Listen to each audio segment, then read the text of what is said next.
तो hello friends, स्वागत है हमारी इस यूट्यूब चैनल ऑक्टिव स्टडी पे। तो फ्रेंड्स, आज के इस लेक्चर पे कुछ न्यू सब्जेक्ट, न्यू टॉपिक और न्यू कॉन्सेप्ट के साथ आपका लेक्चर रेडी है। तो आज के इस लेक्चर पे मैं बताऊंगा एक न्यू सब्जेक्ट जो है फिजिक्स, क्योंकि आज तक का वीडियो में फिजिक्स का एक भी टॉपिक, फिजिक्स का एक भी वीडियो अपलोड आपको नहीं हुआ है हमारे इस चैनल पे। तो प्लीज़ फ्रेंड्स, अगर आप न्यू हो तो प्लीज़ चैनल को सब्सक्राइब करें, वीडियो को लाइक करें, साथ ही साथ बेल आइकन को भी प्रेस करें। तो फ्रेंड्स, आज की इस लेक्चर पे मैं बताऊंगा क्या ओम्स लॉ। ओम्स लॉ होता क्या है, what are the importance of Ohm's law, relationship क्या देता है ओम्स लॉ, फिर आपको क्या बताऊंगा एप्लीकेशंस ऑफ ओम्स लॉ। तो चलिए फटाफट से शुरुआत करते हैं। क्या ओम्स लॉ होता क्या है? देखिए ओम्स लॉ क्या होता है, ओम्स लॉ क्या बोलता है। देखिए according to this law state that According to this law, state that at a constant temperature, the potential difference across its end of conductor is directly proportional to the current flowing through the conductor. This ये क्या बोलता है ohms law. तो this law is called क्या Ohm's law. यहाँ से तो आपको समझ में नहीं आया होगा, अब मैं आपको कुछ बताता हूँ। देखिए कॉन्सेप्ट क्या बोलता है, क्या एक बार आप फिर से पढ़ लीजिए। क्या according to this law state that at a constant temperature the potential difference across its end of conductor is directly proportional to the current flowing through the conductor. This law is called क्या Ohm's law. देखिए क्या बोल रहे हैं यहाँ पे, potential difference direct across the end of conductor is directly proportional क्या current flowing through the conductor. तो क्या बोल रहा है कि पोटेंशियल डिफरेंस क्या है, डायरेक्टली प्रोपोर्शनल किसका, करंट का पोटेंशियल डिफरेंस डायरेक्टली प्रोपोर्शनल है, या पोटेंशियल डिफरेंस क्या है करंट का डायरेक्टली प्रोपोर्शनल है। यही चीज आपको क्या ओम्स लॉ बताता है। ओम्स लॉ क्या देता है, पोटेंशियल डिफरेंस और करंट के बीच का रिलेशन, पोटेंशियल डिफरेंस और करंट के बीच का क्या एक रिलेशन देता है क्या ओम्स लॉ। तो ओम्स लॉ बोलता है क्या, potential difference across its end of conductor is directly proportional to the current flowing through the conductor। तो potential difference directly proportional to the current। अब ये directly proportional का मतलब क्या होता है, डायरेक्टली प्रोपोर्शनल का मैं आपको समझाने का कोशिश कर रहा हूं आपका एक बेसिक्स एग्जांपल के साथ। देखिए आपका एग्जाम पे आप मार्क्स लाते हो, अगर अच्छा मार्क्स लाते हैं तो, या खराब मार्क्स जो भी आप लाते हो, तो उसका आपका मार्क्स किस पे डिपेंड है, मार्क्स आपका डिपेंड है मेहनत और प्रैक्टिस पे। आप कितना उस चीज पे टाइम देते हो, तो time plus practice equals to क्या मार्क्स। तो वही बोल रहा है कि टाइम अगर आप नहीं दोगे उस, मान लो उस पर्टिकुलर सब्जेक्ट पे, तो उसका क्या आ जाएगा, आपका मार्क्स कम आ जाएगा। और मार्क्स को इंक्रीज करना है तो क्या उस पे क्या होगा, टाइम आपको देना होगा। तो वही आप यहाँ पे क्या बोल सकते हैं कि time plus practice directly proportional क्या मार्क्स। अगर आप प्रैक्टिस करोगे उस चीज को बार बार तो क्या आपका भी एग्जाम पे कुछ उसका इफेक्ट दिखेगा। तो वही चीज यहाँ पे डायरेक्टली प्रोपोर्शनल का मतलब क्या बोल रहा है कि potential difference directly proportional to the current. अगर आपका पोटेंशियल डिफरेंस को आप इंक्रीज कर रहे तो करंट भी क्या इंक्रीज होगा। इन दिस केस किसमें डायरेक्टली प्रोपोर्शनल के कंडीशन, डायरेक्टली प्रोपोर्शनल के केस में क्या होगा कि पोटेंशियल डिफरेंस को आप इंक्रीज करें तो करंट भी क्या इंक्रीज होगा। तो यही मैं समझाना चाहता हूं कि डायरेक्टली प्रोपोर्शनल क्या है, एक डायरेक्ट रिलेशन, डायरेक्ट क्या रिलेशन। तो ये ओम्स लॉ क्या किसके बीच रिलेशन देता है, ये पहले कॉन्सेप्ट को क्लियर कीजिए। एक पोटेंशियल डिफरेंस कंडक्टर का और किसका current flowing through that conductor, उस चीज का क्या रिलेशन देता है कौन, ओम्स लॉ। तो ओम्स लॉ क्या यहाँ पे वही चीज लिखा हूं मैं इस लैंग्वेज पे, क्या according to this law state that at a constant temperature the potential difference across its ends of conductor is directly proportional to the what current flowing through the conductor. This law is called क्या Ohm's law. तो कहीं ना कहीं इस relation में क्या दिख रहा है आपको कि पोटेंशियल डिफरेंस करंट के डायरेक्टली प्रोपोर्शनल होते हैं। तो अब एक फिजिक्स का क्या परंपरा है, क्या परंपरा कि आपका जब प्रोपोर्शनलिटी कांस्टेंट या प्रोपोर्शनलिटी डायरेक्टली प्रोपोर्शनलिटी को अगर आपको हटाना है तो क्या एक कांस्टेंट उसमें डालना पड़ेगा। क्या कांस्टेंट डालना पड़ता है, देखिए उसको। तो पोटेंशियल डिफरेंस को किससे हम लोग रिप्रेजेंट करते हैं फ्रेंड्स, पोटेंशियल डिफरेंस को क्या V से रिप्रेजेंट करते हैं। तो V directly proportional what current को किससे रिप्रेजेंट करते हैं, I से। ठीक है, करंट को किससे रिप्रेजेंट करते हैं, I से। तो इस प्रोपोर्शनलिटी कांस्टेंट को हटाने, हमको रिमूव करना है, तो एक फिजिक्स का परंपरा है क्या कि आपको एक कांस्टेंट डालना होगा।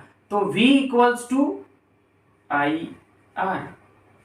अब बोलेंगे सर ये R क्या है, लिख देता हूं, where R is what proportionality constant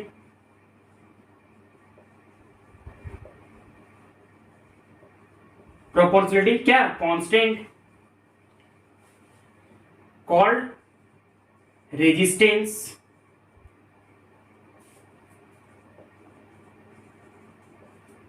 of conductor.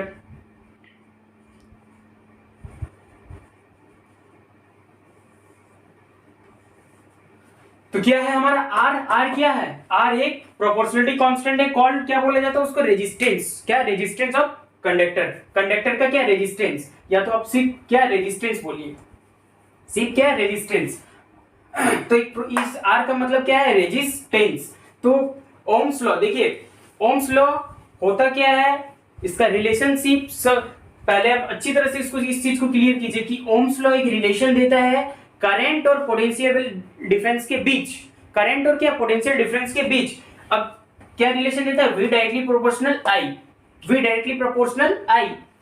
अब उसको क्या प्रोपोर्शनलिटी कांस्टेंट को रिमूव करना है, तो एक कांस्टेंट डाल दिए R को क्या बोला जाता है, रेजिस्टेंस। रेजिस्टेंस या है प्रोपोर्शनलिटी कांस्टेंट, ठीक है। ये तो आपका एक थ्योरेटिकल हुआ, क्या एक ये चीज थ्योरेटिकल हुआ, थ्योरेटिकल ये चीज हुआ, ये चीज तो आपको क्लियर हो गया थ्योरेटिकल कि ओम्स लॉ क्या है, किसके बीच रिलेशन देता है, पोटेंशियल डिफरेंस और करंट के बीच। उस प्रोपोर्शनलिटी साइन को हटाना है तो एक कांस्टेंट डालते हैं, उस कांस्टेंट को बोला जाता है रेजिस्टेंस। यहां तक तो क्लियर हो गया, ठीक है, रेजिस्टेंस। अब इसके बाद देखते हैं क्या एक mathematical expression, mathematical expression of क्या, Ohm's law, mathematical expressions of Ohm's law. तो आपको देखिए ओम्स लॉ, गौर कीजिए, ओम्स लॉ अप्लाई कर रहे तो टेम्परेचर भी यहाँ पे क्या है, कांस्टेंट होना चाहिए, कांस्टेंट। ये चीज पे आप कंडीशन देख लीजिए, ओम्स लॉ अप्लाई करने का कंडीशंस, पहला कंडीशन यही है कि आपको टेम्परेचर क्या कांस्टेंट होना चाहिए, टेम्परेचर आपका क्या कांस्टेंट होना चाहिए। साफ साफ लिख दे कि एट कांस्टेंट टेम्परेचर पे the potential difference across in सब conductor is directly proportional to the current flowing through that conductor. तो ये पोटेंशियल डिफरेंस का पहला कंडीशन, पोटेंशियल डिफरेंस का पहला कंडीशन मैं देखिए यहां पे लिख दे रहा हूं, फर्स्ट कंडीशन, कंडीशंस क्या है, टेम्परेचर कांस्टेंट होना चाहिए। देखिए ये बहुत इंपॉर्टेंट बेसिक पॉइंट है, इस चीज पे गौर करना चाहिए। क्या बोल रहा है, टेम्परेचर कांस्टेंट। दूसरा क्या है, ये करंट और पोटेंशियल डिफरेंस के बीच ही रिलेशन देता है और कुछ नहीं, करंट और पोटेंशियल डिफरेंस के बीच ही रिलेशन देता है, वो रिलेशन ये है। दूसरा कंडीशन, तीसरा कंडीशन कि इस प्रोपोर्शनलिटी को अगर रिमूव करते तो क्या होता है, एक कांस्टेंट आ जाता है। तो पहला सबसे इंपॉर्टेंट कंडीशन क्या है, कंडीशन नंबर 1 कांस्टेंट टेम्परेचर। जब आपका टेम्परेचर कांस्टेंट रहेगा तो क्या है, कौन सा अप्लाई होगा law, Ohm's law, Ohm's law apply होगा। फिर क्या रिलेशन देता है, दूसरा कंडीशन पे क्या है, रिलेशन देखें क्या रिलेशन देता है, करंट और पोटेंशियल डिफरेंस के बीच का रिलेशन देता है। उस प्रोपोर्शनलिटी कांस्टेंट को तीसरा क्या है, उस प्रोपोर्शनलिटी कांस्टेंट को रिमूव करेंगे तो फिर क्या हो जाएगा, मेरा एक कांस्टेंट आ जाएगा, उस कांस्टेंट को बोलते हैं प्रोपोर्शनलिटी कांस्टेंट और क्या रेजिस्टेंस। तो आपको यहां समझ में आ गया कि कंडीशन क्या क्या है, ओम्स लॉ में कंडीशन क्या क्या है, पहला तो टेम्परेचर कांस्टेंट, दूसरा V directly proportional to I, तीसरा क्या है V इक्वल्स टू IR। ये आपका चीज का कंडीशन है और ये चीज आपका रिलेशन है, ये एक ओम्स लॉ बताता है थियोरेटिकल आप इस चीज को जाने। अब देखते हैं क्या मैथमेटिकल एक्सप्रेशन। तो चलिए फटाफट से आप इसकी शॉट ले लीजिए। तो चलिए देखते हैं क्या mathematical expressions of Ohm's law. Ohms law क्या एक रिलेशन देता है, ये रिलेशन देता है, ये तो आप जानते हैं, कांस्टेंट एक डालते हैं, ठीक है। अब इस चीज को हम इस तरह से नहीं लिख सकते हैं, तो देखेंगे यहीं पे एक मैं और एक रिलेशन में बताऊंगा। क्या, V क्या है पोटेंशियल डिफरेंस अपॉन I क्या है करंट, इक्वल्स टू क्या, कांस्टेंट। ये एक रिलेशन है कांस्टेंट, ये पोटेंशियल डिफरेंस V हमारा क्या है पोटेंशियल डिफरेंस, करंट है, ये I क्या है करंट, इक्वल्स टू क्या, कांस्टेंट। तो मैथमेटिकल एक्सप्रेशन में आपको बताता हूं कि देखिए रिलेशन तो पहले ये चीज है, इस चीज से हम ये किए, ठीक है। अब देखिए इससे आपको क्या एक बेनिफिट मिलता है, मान लीजिए आपको कभी भी आप ओम्स लॉ बेसिस पे क्या न्यूमेरिकल आ गया, कुछ भी आ गया, तो इस चीज को आप किस तरह से, मान लीजिए इन तीनों टर्म में से आपका ये V दिया हुआ है, I दिया है, R आराम से निकाल सकते हैं, क्या नहीं निकलेगा, R एकदम निकल जाएगा। आर क्या निकलेगा नहीं। तो अब चलिए देखते हैं कि आर निकल जाएगा। तो ये कांस्टेंट को देखिए किस तरह से हम डिफाइन करते हैं एक मैथमेटिकल एक्सप्रेशन के थ्रू से। क्या है देख लीजिए, मैथमेटिकल एक्सप्रेशन की मदद से हम इस चीज को आर को किस तरह से डिफाइन कर सकते हैं, देख लीजिए।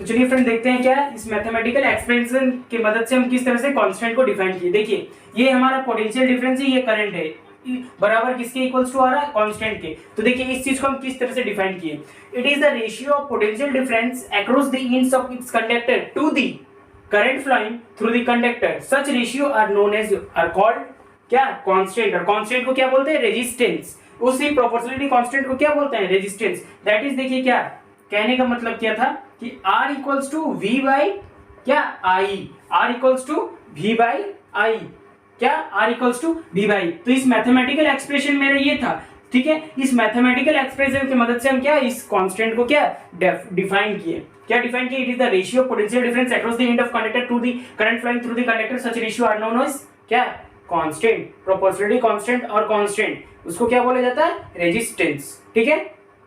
ये चीज समझ में है। अब इस चीज को इस तरह से नहीं लिख सकते। देखिए इस चीज को देखिए किस तरह से लिख रहा है, इस चीज को इस तरह से नहीं लिख सकते हैं एकदम। तो इस रिलेशन ये क्या है, प्रोपोर्शनलिटी कांस्टेंट, प्रोपोर्शनलिटी कांस्टेंट है ना भाई, ये क्या प्रोपोर्शनलिटी कांस्टेंट है।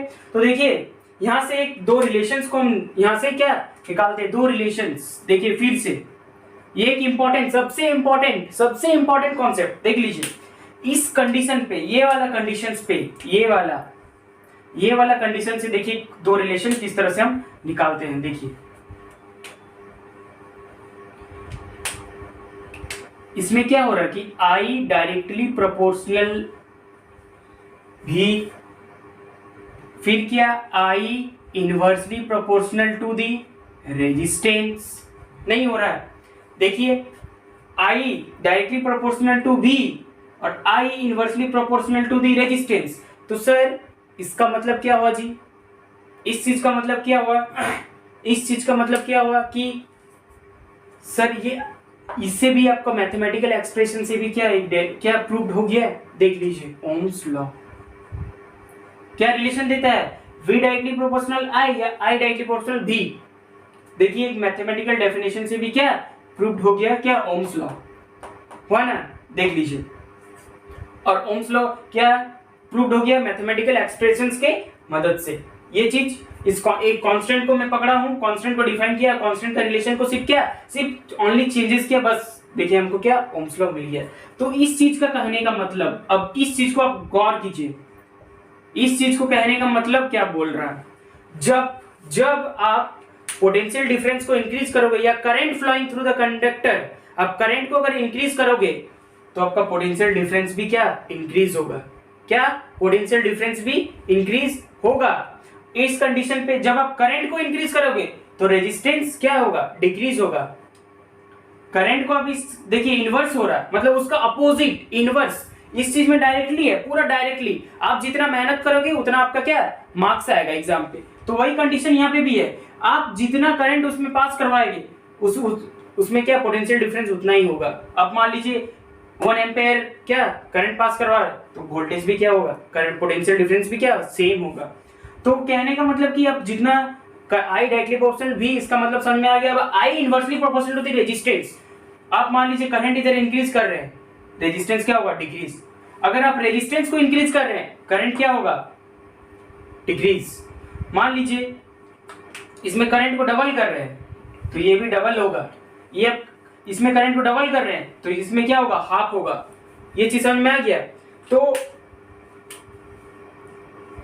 इस चीज का मतलब यही, इन दोनों का रिलेशन किस तरह से आया पता चला। इस कांस्टेंट को डिफाइन किया मैथमेटिकल एक्सप्रेशन के थ्रू ओम्स लॉ को, फिर इस कांस्टेंट को बस इस तरह से लिख दिए। एक ओम्स लॉ का क्या कंडीशन आ गया कि करंट और पोटेंशियल डिफरेंस के रिलेशंस में। तो अब इस चीज को हम क्या किए, इस चीज को थोड़ा सा स्पीड किए कि इस चीज को क्या किए, इस चीज को स्प्लिट करके क्या I directly proportional to the V and I inversely proportional to the क्या resistance, I inversely proportional to the resistance. तो कहने का मतलब जितना आप करंट इंक्रीज करो, करंट बढ़ाओगे, उतना आपका पोटेंशियल डिफरेंस भी क्या इंक्रीज होगा। अगर आप करंट को घटाओगे तो पोटेंशियल डिफरेंस भी घटेगा। इस कंडीशन पे आप करंट को इंक्रीज करोगे तो रेजिस्टेंस क्या होगा, घटेगा। अब रेजिस्टेंस बढ़ाओगे तो करंट क्या घटेगा। रेजिस्टेंस को आप जैसे इंक्रीज करोगे करंट क्या घटेगा। तो इस चीज को फटाफट से पहले स्क्रीनशॉट ले लीजिए, उसके बाद मैं कुछ इसका क्या इंपॉर्टेंस बताऊंगा। तो फ्रेंड्स स्क्रीनशॉट तो ले लिए, अब चलिए देखते हैं क्या इंपॉर्टेंस क्या है ओम्स लॉ का। इंपॉर्टेंस क्या है, देखिए इस ओम्स लॉ की मदद से हम क्या जाने, रिलेशन जाने। तो उस रिलेशन की मदद से हम क्या करंट फाइंड आउट कर सकते हैं, रेजिस्टेंस फाइंड आउट कर सकते हैं, क्या पोटेंशियल। तो पहला वो क्या दिया ओम्स लॉ, एक रिलेशन दिया क्या V डायरेक्टली प्रोपोर्शनल I, ये रिलेशन दिया। दूसरा क्या ओम्स लॉ के मदद से फाइंड आउट कर सकते हैं कौन कौन सा टर्म, पहला हो गया आपका V, दूसरा क्या I, तीसरा क्या रेजिस्टेंस। V का मतलब क्या पोटेंशियल डिफरेंस, मैं लिख दे रहा हूं बगल में पोटेंशियल डिफरेंस, इसमें क्या करंट, और क्या R क्या रेजिस्टेंस, ठीक है। ये चीज समझ में आ गया क्या क्या इंपॉर्टेंस है। एक रिलेशन हमको पता चला करंट और आई के बीच, ठीक है। फिर हमको क्या है कि पता चला इस लॉ के मदद से क्या, इस लॉ की इंपॉर्टेंस यही है कि इस लॉ का इंपॉर्टेंस क्या है कि हम इस चीज को फाइंड आउट कर सकते हैं, क्या क्या पोटेंशियल डिफरेंस, करंट और रेजिस्टेंस, ठीक है। और हम क्या पता कर सकते हैं कि मान लीजिए करंट अगर आपका तार पे, वायर पे, अगर आपका क्या इस मान लीजिए ये एक आपका कंडक्टर है, इस कंडक्टर पे 2 एम्पेयर का करंट फ्लो किए, तो उसमें वो पोटेंशियल डिफरेंस क्या होगा, 2 ही होगा। तो क्या होगा बताइए। तो उस चीज को भी हम क्या डिटरमाइन कर सकते हैं, to determine the value of या find out the value of क्या VIR थ्रू अ कंडक्टर। तो आपका इंपॉर्टेंस देख लीजिए, ये है आपका, ठीक है। आज ये ओम्स लॉ का क्या फर्स्ट लेक्चर है पार्ट 1। अब मैं इसके बाद जो लेक्चर दूंगा उस क्या दूंगा, प्रोपोर्शनलिटी कांस्टेंट के बारे में पूरा उसमें विस्तार से डिस्कशन होगा। क्या प्रोपोर्शनलिटी कांस्टेंट क्या रेजिस्टेंस के बारे में, उसमें क्या क्या बताऊंगा, किस किस फैक्टर पे रेजिस्टेंस डिपेंड करता है, ठीक। रेजिस्टेंस का एक रिलेशन में भी बताऊंगा कि, ठीक है। फिर क्या बताऊंगा कि वो किन किन फैक्टरों पे डिपेंड करता है, उसका ऐसा यूनिट क्या होता है रेजिस्टेंस का, क्योंकि इसका भी कुछ ऐसा यूनिट होता है ओम्स लॉ, सॉरी रेजिस्टेंस का। स्क्रीनशॉट ले लीजिए, स्क्रीनशॉट तो ले लिए। चलिए, अगर प्लीज आपका आज का कॉन्सेप्ट अगर अच्छा लगा तो प्लीज वीडियो को लाइक करें, चैनल को सब्सक्राइब करें, साथ ही साथ बेल आइकन भी प्रेस करें। और मैं बार बार बोल रहा हूँ प्लीज थोड़ा सपोर्ट कीजिए, ताकि हमारे चैनल क्या ऑक्टेव स्टडी पे हर तरह का इस तरह का लेक्चर मैं दे सकूं। आपका एक सब्सक्राइब से मुझे बहुत मोटिवेशन फील होता है कि क्या मैं बच्चे के लिए कुछ कर रहा हूँ, साथ ही साथ क्या मैं इस तरह का बेहतर कॉन्सेप्ट इससे भी बेहतर मैं कर सकूं। Thank you, have a great day.